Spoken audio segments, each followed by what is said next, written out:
Welcome to another episode of Conduct Detrimental, joined by my friend Tarun Sharma. Tarun, you're in parts undisclosed. The time is undisclosed.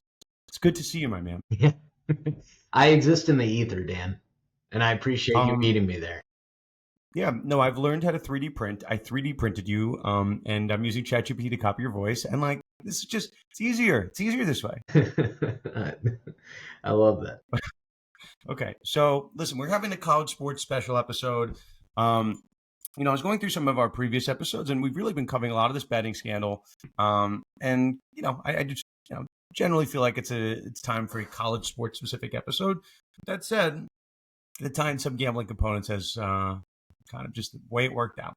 So, Tarun, I will say as we lead off this episode, first of all, if you're watching the show description, we have Amanda Christovich and Sam Ehrlich who are going to join us. Sam is a sports law professor at Boise State, and Amanda is the college sports reporter at Front Office Sports. Both have been on the show plenty of times. I like to have them on a couple times a year, so it is all good. But Tarun, you made a commitment. Dan, can I just say something about our guests generally? Maybe between Amanda, Sam, and friend of the show Pete Nakos, those three, the profile of each of them has skyrocketed since they started appearing on Conduct Detrimental. I'm not saying that Conduct gave them that boost that sent them into the stratosphere. They're getting quoted by Josh Pate, whatever. But I don't know if it's unrelated. Sure. Josh Pate, also friend of the show. Tarun, Josh Pate, friend of the show. Yeah, I listen. We're not going to take credit for anything. We exist just to amplify good voices, and we are by no means. I don't even say we take you credit, Tarun. I'm actually going to disagree with that statement. Okay, disagreed on the record. I said I don't know if it's related. You know what? I don't know where you were on January 6th, Tarun. I don't know. It was a Jeffrey Epstein. Listen, I'm just asking the questions, okay? Anyway, moving on, Tarun. Yes, that's fair. So, listen, hard segue from that very good rabbit hole you just got us down. Tarun, you had mentioned at the end of last episode that we were going to shout out some reviews. So, of all the people that listened to the episode, we got one review. So I'm going to read it, Tarun, and it's a great review. It's from our friend. Actually, I don't know this person. I couldn't discern who this is. J Nucci 23. I have no idea who this person is. Never heard of this. No.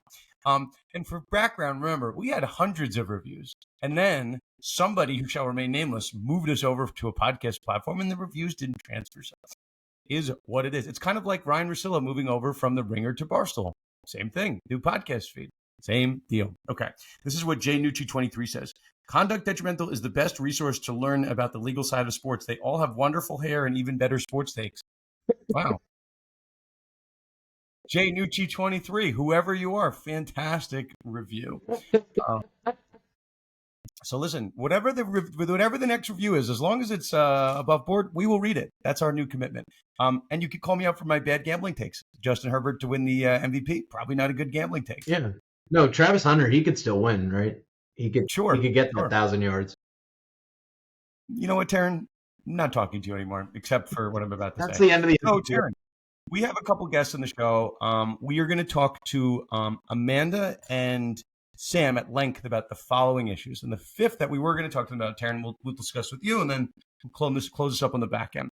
Tarun, I think the five biggest categories of stories in college sports, in no particular order, are the discussions going around Lane Kiffin and Brian Kelly in terms of what's in their coaching contracts. Can they be held in breach for various reasons? But that's kind of number one. Number two is the conversation happening with private equity. Tarun, I'm going to call on you for that one.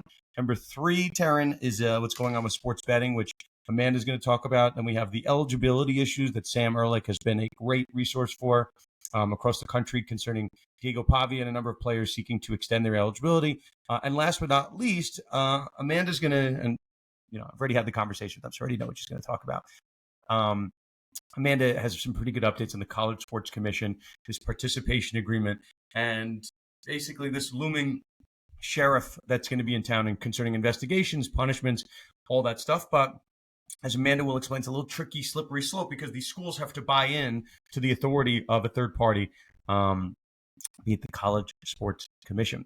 Okay, so Taryn, we're going to have our third party panel to discuss 4 of those issues. The fifth, Taryn, I think we should spend some time talking about. That is the latest in the private equity saga, and specifically focusing on the Big Ten. So, Taryn, I know you're a Big Ten guy. You're a Minnesota guy. I see that Vikings helmet in the background. Okay, I see that. I see those like Viking paraphernalia. I was going to say something inappropriate. I'm not. Taryn, tell us the latest going on with that debate. Yeah, there's nothing inappropriate behind me. But yeah, I do like the Big Ten. And this was an interesting story. I think it's reached kind of just a pin for now, because Michigan and USC did not agree to go forward with this deal with UC Ventures, which had been called private equity, private capital. But UC Ventures wants everyone to know that they are very much not a private equity fund. So they are not an entity that is establishing a bunch of different platforms and buying these add-ons and then selling the platforms and then repaying their investors and doing it all over again. They want people to know that they are not that. They're not PE in the traditional sense. This is more of an institutional investment.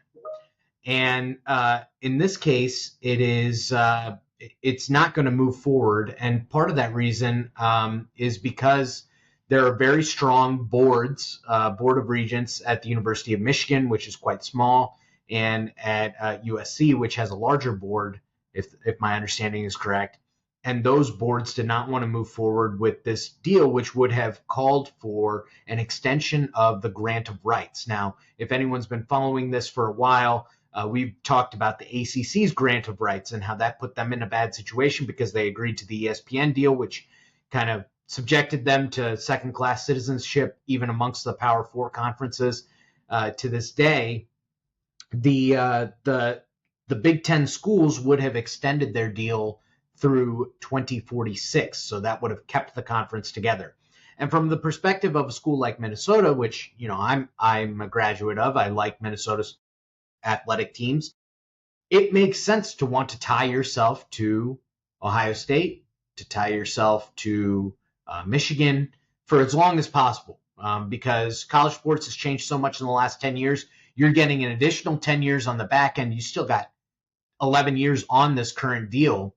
You're kind of maintaining your place, and you're getting a significant chunk of change here. You're getting somewhere around $100 million. Of course, Ohio State, Michigan, Penn State, they're going to get $190 million, which is a significant amount of money.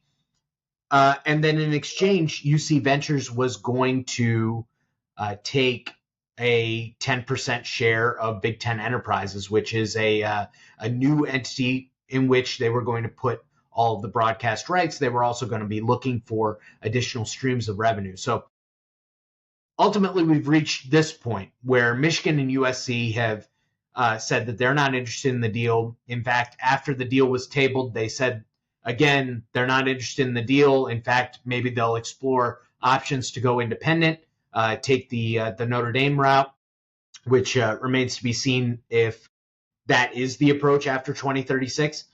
But for now, there is going to be no upfront investment. And it remains to be seen if someone else is going to be first in line to do that. The Big 12 has had multiple conversations as it relates to private equity, private capital in a more traditional sense. And maybe they're first that takes the lump sum payment and gives up a share of their earnings going forward. So, Taryn, are you familiar with the work of Tim Robinson? Oh, yeah. Have you been watching the Chair Company? I haven't seen it yet. No, I saw that it has 100%. It's very good. It's very good. I know you. By the way, I didn't know the Chair Company. It's a new show. It's on HBO Max. It's very good. But I knew you knew Tim Robinson enough for me to make this big reference. We're all looking for the guy who did this. We're all looking for him. Like, we don't have these stories about UC like in terms of private equity unless somebody at Big Ten HQ was interested in this private equity infusion, and it rose to the level that we've been talking about it for weeks. I think we first started talking about private equity with respect to the Big Ten a month ago. So somebody was having that conversation, and whether it's Michigan, whoever else, certainly it's not Michigan. Well, I don't know if it was, but Michigan's being very vocal that they don't want it to proceed. Somebody was having that conversation at a really high level, and certainly that had to pique, I would think, pique the interest of multiple members of the Big Ten to even get to this level. If it was an immediate no, we would know that you didn't have the votes to get there. So, yeah, I think if you go back in our archives and you listen, maybe 2-3 episodes ago, the question was like, we understand, like, and Taryn, I think you had an interesting point about like maybe private equity money is coming in to save the non-revenue generating sports. Maybe it's coming in to buy out these expensive coaches. Like, certainly there's a number of reasons for it, but the reasons against it are that your fan base is probably going to hate it, right? Maybe the number of donors that you keep pinging time and time again to pay money to, maybe they like it. Maybe they don't, but I just thought the cons from a public sphere perspective way outweighed the pros. So it's not to say that it's not going to happen at some point, but this is the first taste of the water. Someone's going to have to die on the sword, so to speak. And I'm not sensing that we have reached this level, especially now when we're at the $20 million kind of like salary cap phase. If that number certainly gets higher, or if that number becomes an uncapped number and schools can spend whatever they want on athletes, then I get the need for private equity, the desire. Well, that part is the if. It is certainly it's built into the structure that it's going to go up. That cap is progressive. Yeah, but it's not. Well, put it this way: is it certain that the cap will disappear? So, like, if there is a true wild west, and it's really an arms race, at that point, yeah, you're certainly desperate for that money. If any school can spend an unlimited amount of money, yeah, certainly, I get the need for private equity money, but 20 million. 25 million, 30 million, that is a navigable number. And if we're talking about historically about how much money these schools have generated in revenue relating to those programs, like, it's still, again, I don't want to say in the grand scheme, but it's still a relative drop in the bucket to some schools, be it the Alabamas of the world, and those SEC schools and those schools in Big Ten country. So we're not quite there yet. But yes, as Amanda will talk about, there seems to be a movement to want to enforce the parameters of the College Sports Commission and the House settlement, as opposed to one to tear it down for this uncapped program. Can I just say one other thing? Because you bring up an interesting point about the non-revenue sports, and it's a concern to me. I think at some point we should have Victoria Jackson on. She's a professor who's written extensively about this, but I don't think that there's a guarantee that money goes directly to non-revenue sports. I think, in fact, it's almost more likely that if 3 sports make you money, you invest then these proceeds into improving your odds of making even more money off of those 3 sports. And so if that's firing the coach and getting the right coach, if it's building new facilities, if it's hiring new analysts, if it's, getting the right type of players, whatever it is, I think that you're almost more certain to see the schools who are making money off of certain sports spend more on those sports rather than they are to say, you know what, actually, let's save the sports that are important to some people for the Olympics, are important to me, but that aren't necessarily revenue-generating sports. I agree with you. I was giving you the benefit of the doubt. You gave up a very good explanation. And somebody asked me on a panel about Title IX, and I'm like, well, maybe that private equity money is going to Title IX. But to your point, you're throwing money at a problem to make more money. Maybe not, as we've talked about, it's just in the name, right? Would you be throwing that money at non-revenue generating sports when you want a return on investment? Probably not. I mean, that can't be the main reason for it. But if you think there are reasons to spend money on non-revenue generating sports in a way to increase your donations from your big backers, right? That might be, like once upon a time, Brett Favre spent millions of dollars on a volleyball court. I'm pretty sure, Mississippi volleyball, Mississippi State, Mississippi Valley, Mississippi State. Southern Miss. No, Southern Miss. I knew it was Mississippi. Yeah, that's not a revenue generating sport, but maybe there's a reason to spend and work on non-revenue generating sports in terms of your still ROI. But yes, Taryn, I agree with you. Okay, Taryn, let's not belabor the point. We have 2 big guests, Sam Ehrlich and Amanda Christovich. We have details on them in our bio. If you're a longtime listener of our show, they've been on a ton. They're fantastic guests. Let us kick it over to our conversation with Sam and Amanda, and we'll join you on the back end. Okay, so we have Amanda Christovich and Sam Ehrlich here. Pleasure to have you both. We are going to be going over the current state of affairs in college sports.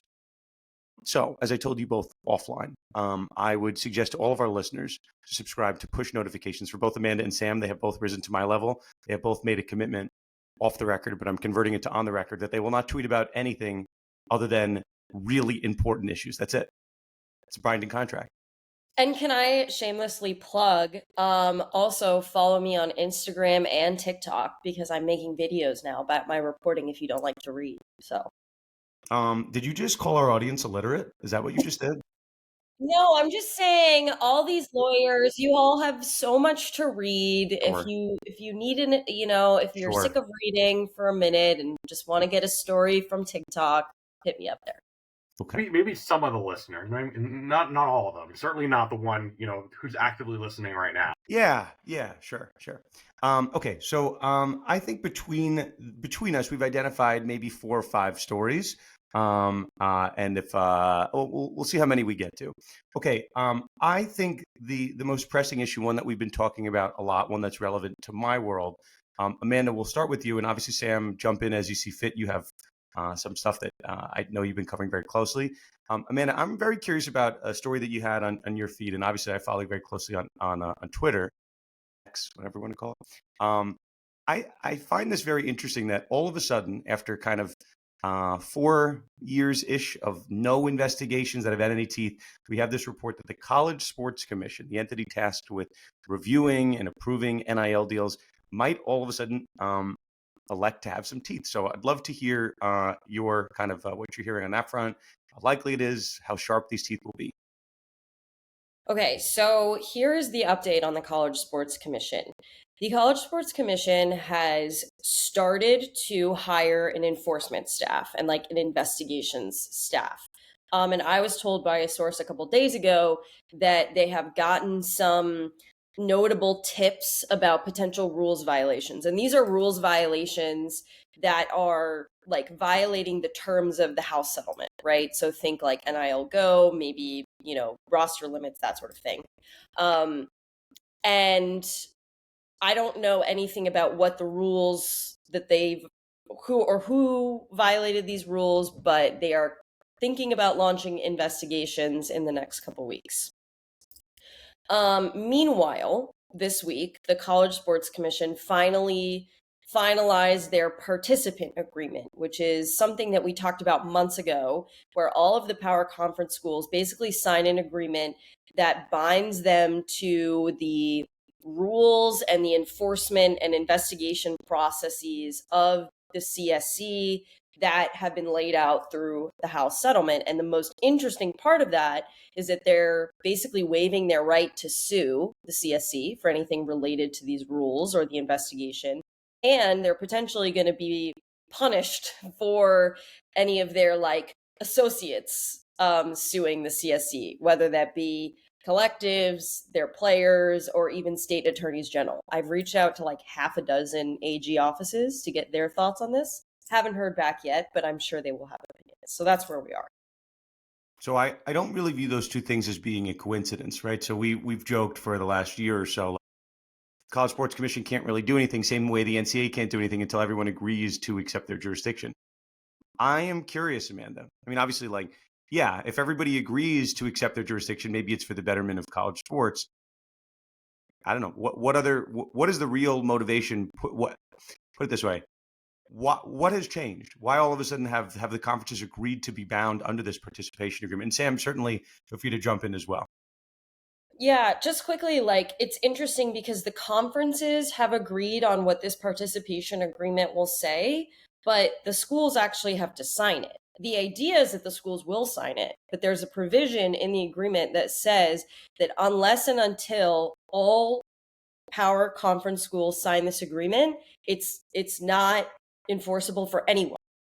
So all you need is one holdout for it to not be enforced by anybody. And obviously the College Sports Commission does not want that to be the case, but I do think that it's interesting. And they did that presumably because they didn't want to have everybody playing a game of chicken, right? It's like if you're cool with this, sign it, but don't worry, it's not going to go into effect until everyone signs it.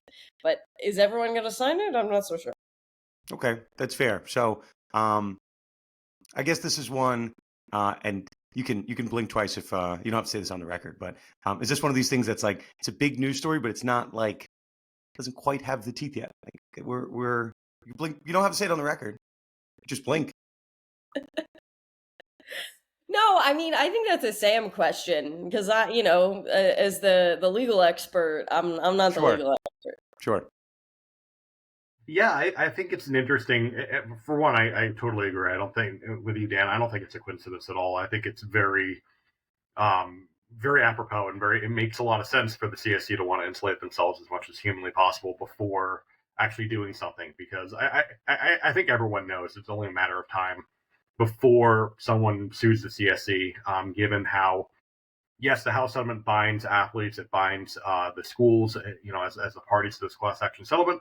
It does not bind third parties like attorneys general and collectives, which are the so-called associates in this participation agreement. And I think what you're seeing with this participation agreement is really, an effort to make sure that, as much as possible, you're kind of keeping the schools from stopping or from kind of encouraging their third parties and being like, well, we didn't file this lawsuit. Like, it's not us. It's the third party who wants to file this lawsuit. If you look back in recent history, you can think of a few examples, one of it which very much involves Tennessee. And in fact, I was also thinking about making a joke. I don't know if, given the NCAA's stance on betting right now and all that controversy, whether if it's appropriate for us to put down lines on which of the schools is going to be the one to hold out, like Amanda said. My money's on Tennessee or maybe West Virginia, one of those two. I'll give you a line before the end of this is over. I will give you a line. The Conduct Detrimental Resorts World and Casino is not bound by. We're overseas. We're international. No one can control us. Fair enough. But yeah, like at the end of the day, this is a very similar kind of thing to the rule of restitution that the NCAA has had for years, where to try to stop schools, to try to stop circumvention using the courts of the CSC and NCAA rules. And well, you see the rule of restitution get shut down by the courts in every single eligibility lawsuit, in the Ohio case and the Tennessee case. It's hard to imagine that kind of a similar thing wouldn't happen here, even if you do have this kind of binding contract to stop kind of the solicitation of third-party lawsuits. So, Sam, you mentioned the courts, and we'd be remiss if we didn't talk about this because it's predominantly on your feed, and that's where I'm getting a lot of updates on it. We have this interesting battle going on in the court system concerning player eligibility, and you guys know I do a lot of these law school panels and whatnot. This among many things that seems to be like shifting the tide, like maybe we've gone too far.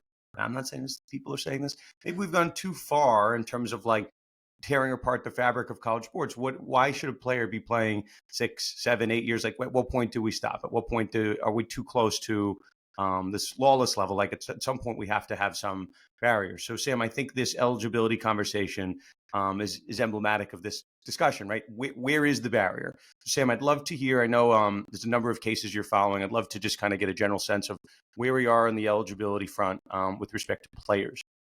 Yeah, that's a really interesting point and a really interesting question, because I think a lot of people, including a lot of the courts who are hearing these lawsuits, are very disillusioned with the idea of having, 7, 8, 9 year athletes. And I think what's really interesting is that, we have, I've been tracking these. We have 42 lawsuits concerning eligibility, including the Pavia case in the past 12 months. It's a lot of them. But really, where we've gotten at this point is really where 2 of them are going to be at the most important. The Patterson lawsuit, which is, of course, the class action lawsuit that challenges the 4 seasons rule within 5 years, and the Pavia lawsuit, which, as Amanda reported, is going to be converted to a class action within the next week, and that's looking at the JUCO rule. And I think what's really interesting is that in both of those lawsuits, Ryan Doughton, the attorney for both Pavia and Patterson, he's been very clear that he's not looking to challenge the 5-year clock. A lot of these lawsuits have challenged the 5-year clock. Some of these lawsuits have won challenging the 5-year clock. I'm looking at J.D. Ladd, Cortez Bram Jr., Tatao Martinson. They've won challenging the 5-year clock, but for the big class action lawsuits, at least for now, they're being very deferential, at least to a certain extent, in saying we're going to stick to 5 years. We're going to stick to kind of our conception of this 5 year clock, this conception of the academic calendar, and try to be a little more measured with how we're challenging these lawsuits. And we'll definitely see. Judge Campbell, who decided the Pavia lawsuit, is going to be hearing both these cases. It'll be really interesting to see how he decides this. But I will point out, in several of these lawsuits, even the ones where the players have won, a lot of the courts have also said, yeah, we're not comfortable going too far beyond this, but the market realities have changed. We need to recognize that. And even the Sixth Circuit said, yeah, market realities have changed. Maybe we need to step in here, but please take this out of our hands. So, I obviously there's a number of cases being filed around the country, and I this is one of these topics that comes up. Like, how can we have different jurisdictions in the country deciding eligibility? Like, how can that be fair? And again, to the same conversation, we're competing for a national championship. We're having conferences, having different state laws applying. It's one of these issues that, like, where the fragmented approach is problematic. I don't know the answer to this, Sam, and maybe you do, and maybe there is no answer. Is there, we'll say, be it on an NCAA level or a federal level, is there some kind of like light at the end of the tunnel that someone is proposing something that will create a uniform rule on this front? Well, the SCORE Act would, if the SCORE Act has the possibility of passing, which, quite a little questionable at this point, given the Democratic opposition in the Senate. I believe the SAFE Act, which is the Democratic alternative, also contains some measures to be able to control eligibility. I'm not 100% sure on that, but I believe so. And the Congress could also pass. Let me rephrase my question. How about things that are likely to pass? Yeah, that's a different question, isn't it? That's a very different kind of thing. But I don't know, and honestly, this is just my speculation. This is just me kind of spitballing here. But I feel like if you said, let's not focus on the SCORE Act right now, let's just pass a clean bill that just says, eligibility is capped at 5 years for college athletes, there's a decent chance that would pass, because I think there are legislatures on both sides who are looking at that. The problem that the Democrats have is with other parts of the SCORE Act. The problem that Republicans have with the SAFE Act is with, well, all of it, and the fact that it's a Democratic bill, and you could say the other side, the same on the other way as well. Like, there are a lot of things to debate in this legislation, but I'm not so sure eligibility is necessarily one. Okay, so why I preface it like that is a similar reason I mentioned it to Amanda. There are a lot of things, and the three of us have been following legislation for 4 years since the passage of NIL, and we've really been paying attention to it. And at a certain point, I would look into every one of these bills, state laws, federal laws, and I'm like, this is really interesting. Everyone's paying attention to sports. And then, the state level, obviously these bills pass because there's just not that much opposition.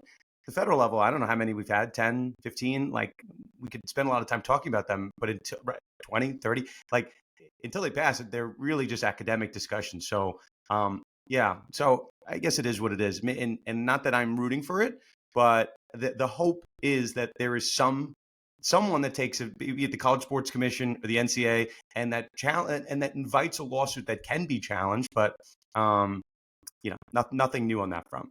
Okay, Amanda. Yeah, and I guess the only thing I'd kind of add to that, and sorry to cut you off, Dan, but of course. Hey, listen, you're the guest. No problem.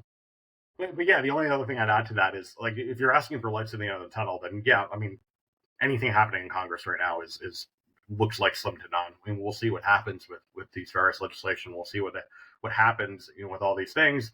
The only other hope, unless you're talking about collective bargaining, where there's so many legal barriers to that, as I'm sure we've all talked about, the only other hope would be one of the courts of appeals rules against this. But looking at the Sixth Circuit and the Seventh Circuit, who have both looked at these issues, and even though neither of them gave any kind of binding opinion on this, both of them didn't necessarily seem like they were too keen on holding that, giving the NCAA the power and holding that these rules are exempt from antitrust law. Well, we'll see. Maybe at some point, Sam, if this gets to SCOTUS, we'll break it down. We'll pull up this podcast episode as our preface. Amanda, let me go back to you. The two biggest stories, the biggest story in college sports, if we're having a college sports episode, and we don't mention Lane Kiffin, we're not doing ourselves a service. So two coaching contracts I want to discuss briefly, and you take it whichever direction we can. There, and friend of the show, Tom Mars, brought it up. I think it was in the ESPN article, and we'll talk about Brian Kelly momentarily. Kiffin has been on the radar, off the record, however you want to phrase it, seeming having a very public flirtation with a number of universities. Just from the outside, as someone that understand what should be in a contract, that seems to be prefacing tortious interference with the contract, or Lane Kiffin breaching some duty of loyalty to his current university if he's touring. And yes, somebody can take a trip to Gainesville, but if they're touring the university, the optics aren't great. So Tom Mars had a tweet early this week that I guess someone unearthed Kiffin's contract, and there is a clause that seems to be viewing this activity as breach of his current contract, which makes sense. And then on the flip side, Amanda, then I'll let you take it wherever you want. Brian Kelly's contract, which seemingly had the standard buyout clause that should have paid him $50+ million, and we're having a very odd lawsuit about his entitlement to that money. So, two interesting contractual stories involving very big time college coaches. Yeah, so let's take Brian Kelly, because as far as Lane Kiffin goes, and I'm definitely we're all on Lane Kiffin watch right now. I think it depends, regardless of what his contract says, it just depends what the university wants to do. And how much, money they want to put towards attorney's fees if they do find that this behavior is violating his contract. The Brian Kelly situation is extremely bizarre because Brian Kelly, in his lawsuit that he filed against LSU, said that LSU officials told his representation that they were taking the position after a couple weeks, after he had already been gone, and LSU had played games without him, that they hadn't officially terminated him as the head coach, and that further, they thought they might have a case that he had been terminated for cause and not without cause. And, it's always funny to me that being terminated without cause in college football means you didn't do your job well, but that is what the case is. To be terminated without cause means you are terminated because you weren't winning football games versus you were convicted of a felony or something, which is what for cause means. And that's where you would not get a buyout. It's a very strange argument to make. I don't see how it holds up in court at all. The development we got just a couple hours ago was that the LSU Board of Supervisors held a meeting to basically behind closed doors. And the one thing that came out of it publicly was they said LSU is going to now have the ability to issue a formal written notice of termination to Brian Kelly if they decide to do that. I don't know why they have the ability to do it moving forward. Yes, that they can do that. So that seems like pretty good evidence that they have not done that. I mean, they have not done that, but there is a paper trail that, Brian Kelly was fired at LSU. He's not. Well, I question everything, Amanda, because this lawsuit has me questioning everything. What is the definition of being fired? Are they just saying Brian Kelly didn't show up to work? I'll add this just once we take it out of this this weird kind of bucket. I have I've had a case in the past where someone wasn't sure if they were fired or not. They weren't sure if we were looking at the portion of their contract that was terminated, or if they just we're just not getting paid anymore, and it was their contract was being breached in a different way, which allowed them to then have some rights. And the question, as I dug into the research with him, the question was, did he have to return his laptop? Did he have access to the building anymore? There's some periphery circumstantial evidence that you'll have to look at, but I don't know, was Brian Kelly did he have a security pass to be on the sideline for that game? Those are interesting questions. So those are things that the lawsuit actually addresses. This is super interesting. So Brian Kelly, and it was funny because it clearly was written by his lawyers. It wasn't written by him. But there was an email sent to LSU from Brian Kelly that said, following our meeting in which you terminated me, let me know, if you would like to ship me the things in my office or if I should come get them, things like that. Great email. The paper trail begins there. Then there are written communications that Brian Kelly's representatives sent to LSU subsequently saying that, and about whether or not, they are going to have a meeting to discuss the terms of his buyout. They also note that publicly, LSU announced that that Brian Kelly was moving on and that there was terms of a separation agreement being negotiated, and that was like said publicly. And then the lawsuit alleges that there were two offers made to Brian Kelly that would settle his buyout, right? A lump sum of, I believe, 25 million and then a lump sum of 30 million, which implies legally that not only did they acknowledge they had fired him, but they acknowledged they had fired him without cause because they were offering him the terms of a buyout. So I don't know. I'm no lawyer. I'm not the lawyer here, but Sure. seems like he's got a pretty good case. Sam, go ahead. I think LSU's playing poker with a pair of twos. I cannot see how this is not. This is anything but one of the worst bluffs I've ever seen. I mean, it is so patently ridiculous that they're coming back after it and saying, "Oh, we actually never fired him." I mean, the governor held a press conference about it. I mean, come on. Like nobody in their right mind thinks that Brian Kelly was anything but fired after that. When everyone reported he was fired. I mean, otherwise they would have come out and said, oh, actually he hasn't been fired yet. He's actually still going to be coaching here, or we're talking about reassigning him to a different position, or even that negotiation. Like, yeah, maybe you can make an argument that yes, it was negotiation to set up for termination, to try to negotiate the terms of termination, but that's not really how it played out. They removed him from his job first. I mean, that's kind of the definition of termination. And I think you can make a comparison here because there's another interesting lawsuit that's going on in sports law that is much more kind of nebulous as to whether there has been a breach of contract. And that's the lawsuit involving UCLA and the Rose Bowl. And that's one where, behind the scenes, there's apparently negotiations with SoFi Stadium and all these things that are kind of happening below, behind the scenes. And yeah, maybe there's, that's kind of an argument of, okay, is there actually a anticipatory breach here? Is there actually, something where there is kind of this breach of contract? That is not the case with Brian Kelly. And I don't think anyone can possibly make the argument that it is. So first of all, I agree with you. The only thing I disagree with, Sam, pocket twos in poker, like, we got to talk about pre-flop, post-flop. You could flop a set. I mean, that's like my favorite hand. Those are the ducks. Okay, but neither here nor there. Yeah, I think it's a fair point, and I think I have a friend, and just to tie Kiffin in, then we'll move on to other stuff. I have a friend who's very closely affiliated with the Ole Miss program, and I was asking them like this question about whether like this is breach of contract, or whatnot. And Amanda, to the point that you said, it's really just this decision on whether they want to exercise the termination rights and get rid of the coach in the middle of the year. And I said, well, why would Ole Miss do that? They have a great team, and he goes, well, if Lane's on his way out, you want to be in the coaching carousel right now. So there might be a reason to open up that seat, or otherwise make him commit to a number of years, whatever. So I said, oh, now tying, because listen, it's not my first podcast, not my first rodeo.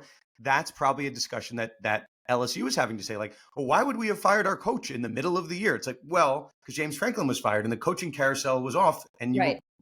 Departing from, the same situation. Franklin loses 3 games in a row. LSU loses their series of games. So it is what it is. Okay. So while we have a few minutes remaining here, and if we go a little bit over, I apologize. Well, private equity, probably not happening. Look at Amanda's feed. This is what I want to close with. So we had a long conversation. We all said it probably wasn't happening. We were all looking for the scapegoat. No one wanted to put their hand up. Okay, different time. Me and Tarun will talk about it later.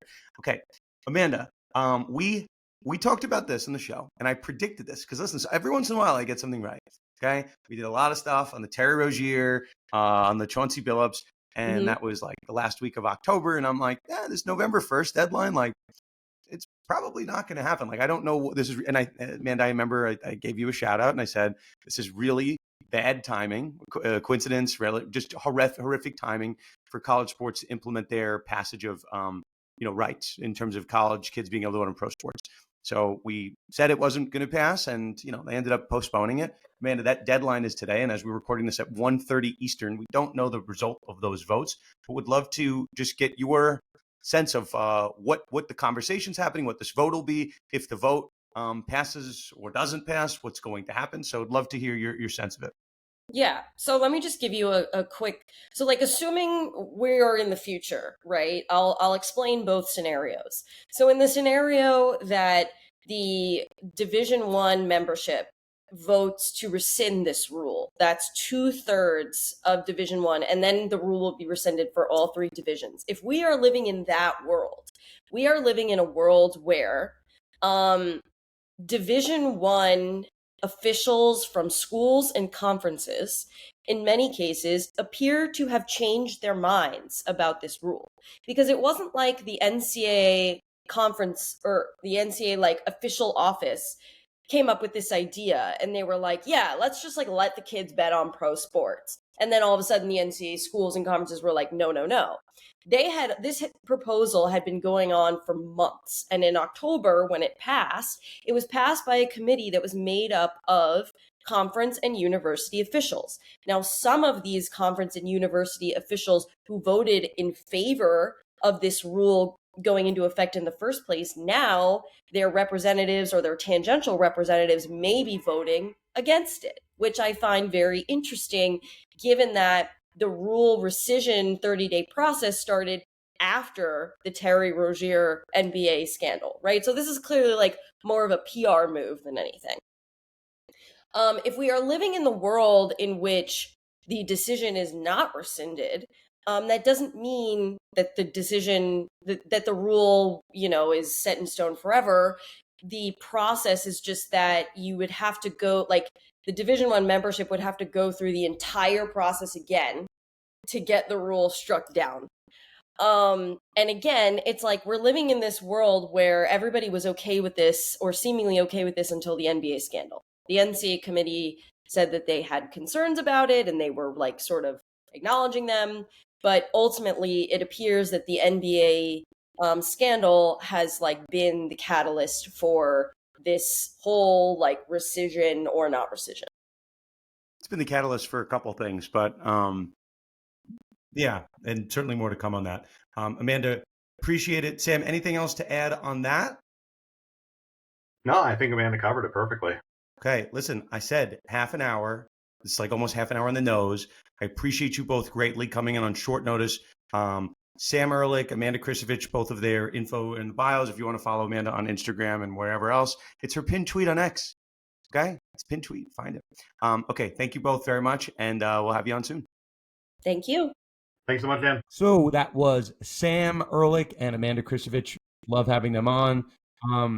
Tarun, I don't really have much to add. I think you covered the private equity stuff well at the beginning, and I think our guests covered those issues well. Certainly, we're going to see the news concerning the NCAA's handling of the betting saga. Again, as Amanda mentioned, that vote is today. We're going to find out 3 hours our time, but we'll see when the news makes it public. But Amanda did a good job breaking down both sides. So depending on when you're listening to this, the news would have already come out. Tarun, I think that's it. We, as always, we thank our sponsor, Themis Bar Review, top bar prep company in the galaxy. I see a lot of our listeners aging before our eyes. I knew them as 1Ls, 2Ls. Now I'm seeing all the pictures that they're being admitted to the bar in various states, be it Texas, New York. So credit to everyone that passed the bar now and can call themselves lawyers. Tarun, once upon a time, I was talking to you when you were a law student, right? Remember that? Yeah, you definitely were. And now you have inappropriate things in your background. Just kidding. He doesn't. No, I don't. I was going to say before, I was going to say something inappropriate. You have sports cards in your background, very similar to mine. Yeah. I was going to say, Tarun, you have like the Minnesota Vikings helmet in the background, and you have Nordic blood coursing through your veins, but I don't think that's true. I don't think that's true No. either. No. And we've told the story on the podcast before, but I relate that story to law students all the time when I meet them, and they ask, I'm really interested in this too. Like, how do I go about exploring that interest? And I say, have conversations like this, reach out to people. People are generally pretty excited to talk to law students. They have a lot to offer in terms of joie de vivre, even if they don't have anything like professional to offer at the moment. You speak French? I do. Oui. I'm going to say, as a final thing that we'll get out of here, I'm going to give a random shout out. We'll see if this individual is listening very closely to the outro of this episode. I spoke to a Columbia law student, Daniel McCooey, who I spoke at Brooklyn Sports Law Symposium 1 week. The next week I spoke at Columbia. He followed me. Well, He's a student at Columbia. He happened to be at Brooklyn, but I happened to see him at both. He didn't follow me. I'm sure he was going independently. And he said, I found this podcast as a 1L and I've been really into it. And, so that's the type of stuff. Like, I love hearing it from students, reach out. Daniel, I gave him a little bit of a hard time that he hadn't reached out in any way, shape, or form. But we have a very large network of people that are now writing for us. And it's pretty good. Like, a lot of people that write for our website, I've never really had, I don't have a direct relationship, Taryn, like I have with you, but we have now people like you and Mike and Bryce that have set up this really great network beneath us. So, we're continuing to pass the torch. And I love everything that Conduct has been doing. So I'm happy to be the flag bearer, but you guys have really picked up the pace and love to see it. Taryn, I think that's it. I think that's it. Can I give you a weird one? Can I give you a weird bet as we close this up? Do it. Listen, so I have a lot of winners that don't win. I'm just telling you things that I do so I can be held accountable. No, you wouldn't know her. She goes to a different school. Sure. She lives in Canada. Anyway. So, Taryn, I'm playing fantasy hockey this year for the first year ever. And I had a friend in my town who is, I've been telling him I'm the best at fantasy. I win everything fantasy related. Taryn, we for 1 year had a condetrimental fantasy league. I should have won that sniper. Evan Mattel beat me in the finals, but it's okay. I win. I'm a big winner in fantasy. So I said, listen, I don't know anything about fantasy hockey, but I will win the league. I understand fantasy hockey. I understand the waiver wire. I understand daily moves, weekly moves. I understand all the moves. Waiver wires. You tell me. I don't even know the rules of hockey. No idea. But face-offs lost is a statistic. Hits is a statistic. That doesn't make any sense. Taryn, can I tell you what place I'm in this league? First. It's a rotisserie league, so it's even more complicated.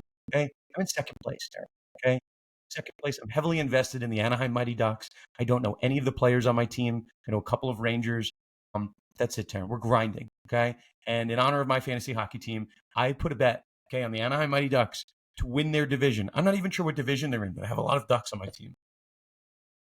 Ducks fly together plus 750 for the Ducks to win the division. You could just throw $5 on it. Just join me. At some point, we'll get a gambling sponsor. We used to have our friends. We used to have a gambling sponsor, but maybe we'll do it again. Maybe. Okay, Taryn, I think that's it. Good to go? Okay, that'll do it for us here at Conduct Detrimental. We will see you next time on another episode of the Sports Law Podcast, Conduct Detrimental.